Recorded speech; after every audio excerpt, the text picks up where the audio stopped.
घमासान के बीच केशव प्रसाद मौर्य और अखिलेश यादव में वार पलटवार जारी है। यूपी बीजेपी में खींचतान की खबरों पर अखिलेश यादव ने बीजेपी पर हमला किया। आरोप लगाया कि बीजेपी में टकराव और भटकाव का दौर शुरू हो गया है। इस पर केशव प्रसाद मौर्य ने पलटवार किया। कहा कि उत्तर प्रदेश में समाजवादी पार्टी के गुंडा राज की वापसी असंभव है, नामुमकिन है। भाजपा 2027 विधानसभा चुनाव में 2017 दोहराएगी। ये वार पलटवार शुरू हो गया, यानी ये ट्विटर पे, एक्स पर दोनों ही नेताओं ने बारी बारी से पोस्ट किया। उत्तर प्रदेश बीजेपी में जारी घमासान के बीच समाजवादी पार्टी बीजेपी पर हमलावर हो गई है। समाजवादी पार्टी के अध्यक्ष और पूर्व मुख्यमंत्री अखिलेश यादव ने इशारों ही इशारों में बीजेपी और योगी सरकार पर निशाना साधा।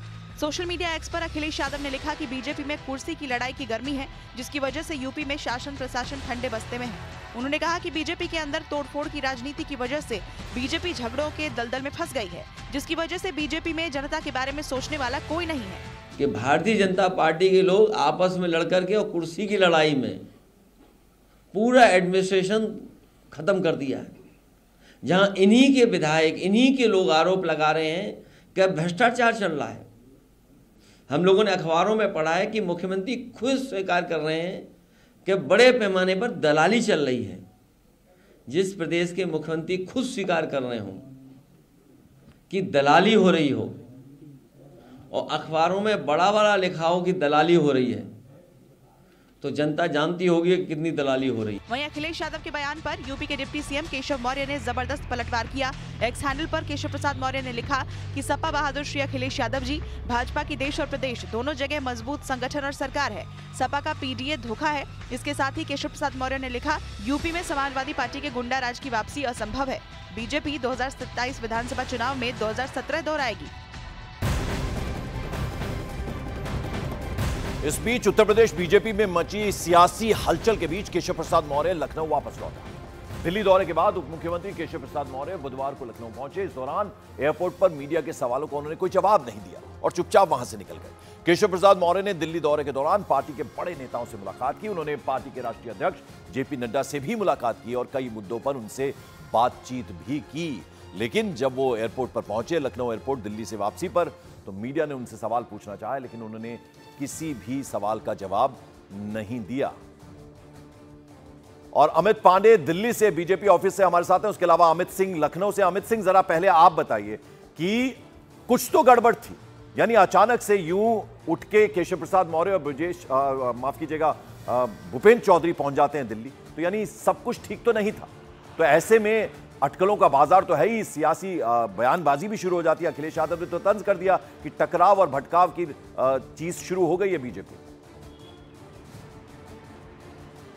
देखिए पंकज, 2017 से जैसे ही बीजेपी की सरकार सूबे में बनती है, उसके बाद से मुख्यमंत्री योगी आदित्यनाथ और केशव प्रसाद मौर्य में टकराव की खबरें लगातार आ रही थी, लेकिन इतने खुल के ये खबरें निकलकर सामने नहीं आई थी। अभी जिस तरीके से कुछ दिनों पहले जो बैठक हुई जिसमें जेपी नड्डा मौजूद थे और जेपी नड्डा मौजूद थे, उस बैठक में जिस तरीके से केशव प्रसाद मौर्य ने कहा कि सरकार से बड़ा संगठन होता है, और उसके बाद फिर मुख्यमंत्री योगी आदित्यनाथ ने कहा कि ओवर कॉन्फिडेंस की वजह से हार हुई, तो कहीं ना कहीं ये टकराव जब निकलकर सामने आया, उसके बाद फिर संजय निषाद जो कि कैबिनेट मंत्री हैं, सहयोगी दल है बीजेपी के, एनडीए में वो शामिल हैं, उन्होंने सीधे सीधे केशव प्रसाद मौर्य का समर्थन कर दिया। उसके बाद जेपी नड्डा के पार्टी आला कमान ने केशव प्रसाद मौर्य को दिल्ली बुलाया, उनसे 1 घंटे की मुलाकात की जेपी नड्डा ने, और जाहिर तौर पर केंद्रीय नेतृत्व का साफ निर्देश था कि जो भी शिकायतें हैं पार्टी फोरम के अंदर अपनी शिकायतें रखी जाए, कहीं भी पब्लिक प्लेटफॉर्म पे आके, एक सोशल मीडिया पे, मीडिया में आके बयानबाजी कहीं से भी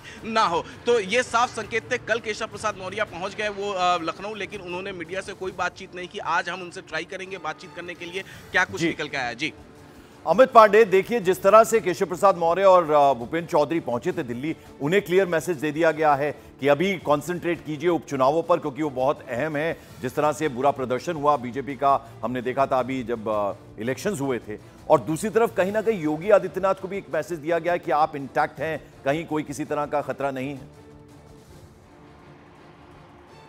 देखिए पंकज, एक कहावत है, बात निकली है तो दूर तलक जाएगी, और ये दूर तक इस जो मूवमेंट की गूंज सुनाई देगी। क्यों? देखिए केशव प्रसाद मौर्य के ट्वीट में उन्होंने कहा 2017 दोहराना है। 2017 वो वक्त था जब केशव प्रसाद मौर्य यूपी बीजेपी के अध्यक्ष थे और बीजेपी सत्ता में बीजेपी ने वापसी की थी 2022 का, उन्होंने अपने ट्वीट में जिक्र नहीं किया है। उन्होंने सीधा अब 2027 को दोहराने की बात की है, 2017 के तर्ज पर, मतलब तब उनके नेतृत्व में संगठन ने काम किया था। ये संकेत है पंकज कि किस तरीके से उत्तर प्रदेश की राजनीति पिछले 10 साल में बहुत बड़े स्तर पर बदलाव की ओर है। और ये सारी बातें हमें उपचुनाव में देखने को मिलेंगी, जब संगठन हमें शीर्ष भूमिका अपना यहाँ पर अदा करता हुआ दिखेगा, कार्यकर्ताओं की बातें सुनी जाएंगी।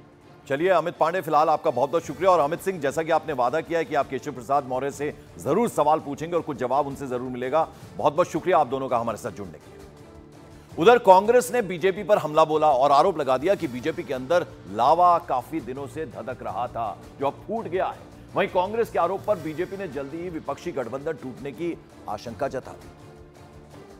तो ये तो जो है, देखो क्या कि ये लावा तो बहुत दिनों से अंदर पल रहा था, आज फूट गया है पार्लियामेंट इलेक्शन के बाद।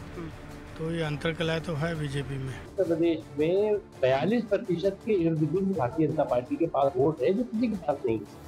तो इसलिए मुझे लगता है कि जो लोग इस खुशफहमी में है, तो खुशफहमी तो किसी को एतराज नहीं, लेकिन गलतफहमी नहीं होनी चाहिए।